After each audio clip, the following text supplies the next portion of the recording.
What is shakin', Internet? This is Salt's bringing you the How to Tank for Dummies Druid Basics Guide from Miss Pandaria, aka Patch 5.0 that was just released. In this guide, I will cover the basic concepts of how to effectively tank as a Guardian, or the new Bear, Druid. The video you see in the background is a very quick run through of the Temple of the Jade Serpent. Please ignore some of the terrible mistakes I make, as I'm still practicing how to tank as well. First, the basics. Guardian Druids are the new Feral Bear Druids. They mainly focus on dodge to avoid damage because they can only wear leather, but they're pretty beefy with armor as well thanks to bear form. It gives about 330% armor, a bunch of stamina, etc., etc. Let's first talk about setup before diving into how to play as a tank. Briefly covering stats. You mainly want to look for agility and stamina for primary stats. I personally like agility more for more dodge and crit chance, but both are very good to have. For secondary stats, dodge and mastery are where it's at. You should always try to find gear with these 4 stats or reforge into it, and gem for them as well. I would definitely say, personally I think secondary stats dodge is better than mastery, but they both have diminishing returns. Mastery gives you more armor, and dodge gives you more dodge. So, it's give and take. For more details on this kind of thing though, go read a guide because I'm only covering the basics here. Glyphs have changed quite a bit, and there are lots that are useful at times, so we'll just cover a few here. Let's see, Glyph of Rebirth is always good, as there are many chances in fights where you can cast a quick rebirth, and this will bring back allies at full health. The Glyph will bring them back at 100% health instead of the whatever it is. I think it's like 20%, I don't know. Okay, Glyph of Frenzied Regeneration I would highly suggest, because it makes the move more stable, and most of the time healers healing you for 40% more is better than you healing yourself for a little bit and consuming a little bit of rage. Glyph of Might of the Ursoc could be nifty, as it increases the cooldown's health buff by 20% more, giving you 40% more health, I believe. Maybe that's 50%, I don't know. But it adds 2 minute, yeah, it would be 40% more health, but it adds 2 minutes onto the cooldown, making it a 5-minute cooldown. I'd recommend this on any fight that is pretty short, let's say a 5 or 6 minute enrage or something, because you'd likely only get to use it once anyway. Glyph of Survival Instincts could be a good all-around one, as it reduces the cooldown from 3 minutes to 2 minutes, but it makes the 50% damage reduction only last 6 seconds instead of 12, reducing it by 50% duration. This is good for any fight that has a single big hit that has to be mitigated. Let's see, Stampeding Roar and Fairy Fire are overall good glyphs if you don't want to use the situational glyphs that I just listed. They only provide benefits with no drawbacks, however small those benefits are. Talents have been overhauled as well, so we'll cover your tanking options here very quickly. In Tier 1, Feline Swiftness is where it's at. You could get Wild Charge if you really need to mobilize, but I like Feline Swiftness overall because it's your just best choice to move around. You need mobility. There you go. In Tier 2, I would say Renewal is your best choice. It is a move that gives you 30% of your maximum health instantly on a 2-minute cooldown, so it seems pretty good. Nature Swiftness could be good, but it's only good if you're definitely going to use Rebirth in a fight. Nature Swiftness makes your next... Basically, Rebirth is the only thing I can think of that you'd really want to use with it. So Nature Swiftness makes your Rebirth instant, and you can cast it in bear form. So that's pretty awesome. So Nature Swiftness definitely could be very useful. Let's see, in Tier 3, you don't have a great tanking option. I would say Mass Entanglement is the best all-around move. But, you know, just in case there's a fight with a lot of adds, but there's not really anything that's amazing. In Tier 4, I don't really think it matters too much, but I personally think that Force of Nature is probably the best in this tier. It'll add those little treants that fight for you for a bit, and it can be used in an emergency pretty well. In Tier 5, again, not a clear choice, but I'd go with Mighty Bash for that nice long stun. All are good for different fights, so it's kind of just up to the encounter. In Tier 6, let me first say that this tier is probably the most subject to change, but I'd like to say that Heart of the Wild is the best for now. Less active abilities equals simpler tanking. So, but that could change at any time. Whew! Okay, now that you're glyphed, statted, and talented, let's talk about how to actually perform as a tank. Your main abilities are Mangle, Thrash, Fairy Fire, and Lacerate. Let's see. Oh, and swipe. You want to make sure that you keep up the Fairy Fire debuff and the Thrash Bleed at all times. Mangle should be used whenever it's off cooldown, and Lacerate should be the button you push at all other times. Hopefully Mangle's always up, though. Just so you know, just a little note here, Maul pretty much should never be used anymore for the older Druids, as you're probably going to be spending your Rage on Savage Defense and Frenzied Regeneration all the time. For setup of these abilities, I'd suggest putting Mangle on the 1 key, and spamming it whenever it comes up. Thrash on the 2 key, Fairy Fire on the 3 key, and Lacerate on the 4 key. The 5 key should be mapped to Swipe. Swipe is your move. If there's more than one target there, it hits all of them, or many targets that are close to you. Note that in the video, my Fairy Fire is not on 3. More on that in just a little bit. So basically, you just hit 1 and 2 whenever they're available. 3 every 30 seconds or so to keep up the debuff, and 4 at all other times. If there's more than one target, hit 5 instead of 4. Let's see, utility spells are going to be, let's start with Skull Bash and Growl. Skull Bash is your interrupt, in case there's a channeled spell from a boss or mob that can be interrupted. It's on a pretty short cooldown of 15 seconds, so use it whenever there's something to be interrupted. Just spam away. You see a bar that can be interrupt it. Growl is your taunt. Use it in case you lose threat on anything, or if you need a target to switch from the other tank to you. I try to always put interrupts on my middle mouse button for convenience, and I would recommend you doing the same.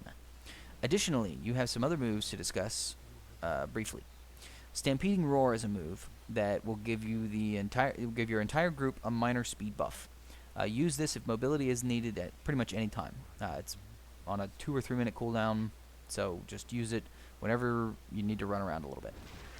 Wild Charge is a long-range charge that should be used on the pull of any bosses or mobs, so you can get in quick, because it's pretty long range, and it actually snares the target for a few seconds.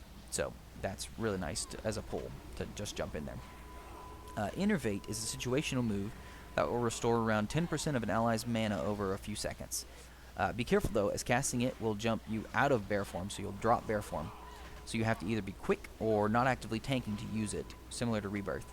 Speaking of that, if you don't know Rebirth, it is the Druid's battle res. If you have it glyphed, your ally will come back at full health. Also, casting it will take you out of bear form, so either use a big cooldown before you jump out of bear form, or like I said, if you talent it into Nature Swiftness, you can cast it, and you won't have to won't have to leave bear form at all. Let's see. Moving on to the damage mitigation spells. Your main cooldowns are Frenzied Regeneration, Savage Defense, Might of the Ursoc, Survival Instincts, and Bark Skin. Also Renewal and Force of Nature if you listen to my choice of talents. Starting with the little ones, you have Frenzied Regeneration and Savage Defense. Frenzied Regeneration, if you listen to me and glyphed, it should basically be used whenever it's available. Briefly talking about Frenzied Regeneration if it's not glyphed. If it's not glyphed, Frenzied Regeneration will consume all of your rage, or up to 60 rage. So if you had over 60 rage, it'll consume 60. If you have less, it'll consume all of it. And it heals you for a small amount. I think it's up to like a certain percentage of your health. And that sounds really good. It's really nice. But if you have it glyphed, it always costs 60 rage. So it makes it nice and stable at 60 rage. You will always be able to hit it when it's 60 rage. Additionally, it will consume that 60 rage, and it will not heal you at all, but it will increase all heals on you by 40% for, I think, 3 seconds, 6 seconds, something like that, for a few seconds, period. So what you really want to do is you want to use this move on cooldown. I would recommend putting it on the 6 key right next to swipe. Savage Defense is a bit trickier. It gives you 6 seconds of a huge dodge increase, but you only get a new stack of it every 9 seconds. It starts at 3 stacks, so you get a stack every 9 seconds, so generally you'll fight the start with 3 stacks, and every time you use it, you lose a stack. And as soon as you use a stack, it will begin the 9-second counter to get you a new stack. It's fairly simple, though. I like to use it on cooldown. The problem is it costs around, I think, 55 rage, so use it whenever it's available. Because it's going to take at least 6 seconds to get all that rage back. I'd recommend replacing Fairy Fire with this move on key 3 and putting Fairy Fire somewhere else. But don't forget to keep up Fairy Fire debuff every 30 seconds like I do in the video. I don't even use Fairy Fire in the video, so it's debatable. Fairy Fire gives you the weakened blows debuff. The reason I don't use it is because sometimes other classes can give the weakened blow debuff and you don't even have to worry about it. But still, Fairy Fire is a very good move that you want to be able to use, and as a tank, you want to just use it. Whatever. Moving on. Bark Skin is your next big move. It reduces damage by 20% for 12 seconds on a 1-minute cooldown. Pretty fairly simple. This is our little big cooldown. Little in quotes, because it's only 1 minute. Renewal, if you took it, is our next big cooldown. It heals 30% of your health every 2 minutes, and as a side note, you might want to use this in conjunction with Might of the Ursoc for even more healing, because it's a percentage-based heal. Force of Nature, if you took it, is a defensive cooldown as well. It'll summon 3 treants that fight. You summon it to an area, and they'll taunt the enemies for a bit. Then you can use it in big AoE groups to help out party members, because they'll be taunting off of them. Or you can use it on boss fights to stop some damage briefly. Think of it kind of like Death Knight's Army of the Dead, although I don't know how much damage they do, if any. Let's see, Survival Instincts is our next big one, reducing all damage by 50% for 12 seconds on a 3-minute cooldown. This is our first big cooldown. Like I said, if you glyphed it, it's going to be a 2-minute cooldown for 6 seconds, but whatever.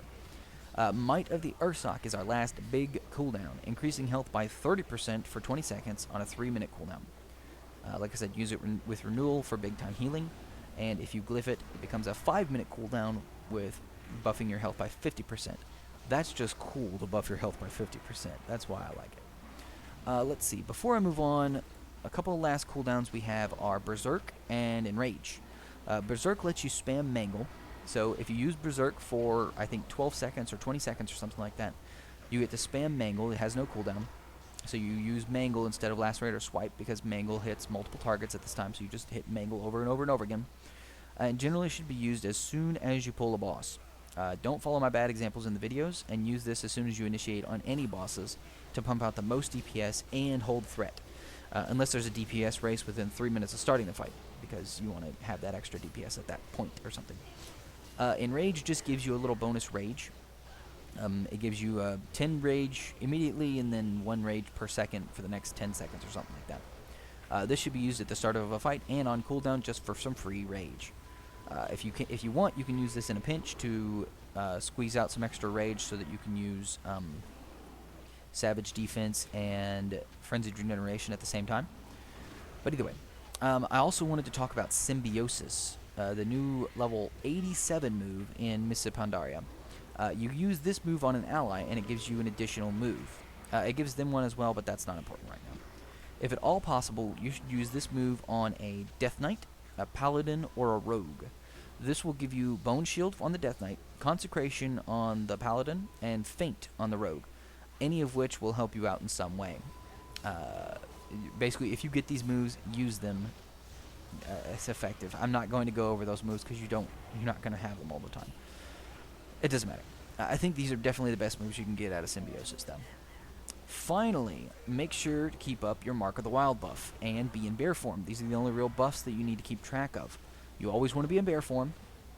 That's a no-brainer, because that's your tanking form.